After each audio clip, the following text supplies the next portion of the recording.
Yeah, I wanted to show you one of my craziest GPT hacks that I have out here. So I should have pulled it up, but AI Hub inside Notion is kind of similar to yours, a bit different because it's just very basic. I just use it to organize. But the way that I track all of my chats, and I'll show you, what is it?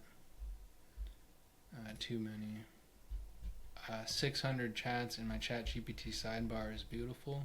And it's only possible because of a little extension called Save to Notion. But what you can do is essentially build out custom forms where if I click all custom GPTs, it'll pull the information from over here, and over here, and put it into a form that I can send right to Notion. You can even see right here, I saved this one 3 days ago. So open in Notion. If I click that, it'll take me to the page directly inside of Notion. This could be something huge for anybody that has AI, especially custom GPTs, because all you need to do is build it once, and it's pretty cool. Watch this. I'll press a single button, go down to my custom GPTs, and you saw that it took the name from here, took the description from here, and it took the instructions from here.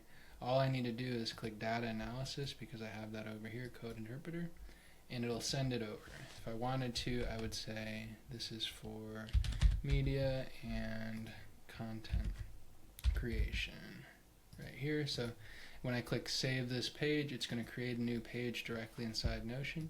Open that right here. And you can see that it took on the topic and any chats that I use. Say that I have a chat right here. If I save it, I can now attach it to that custom GPT right there. And then when I come to view it, all of my stuff is built right here. I can see how many chats that I have. Oh, 25 chats. Let's see, just curious. Which one has the most?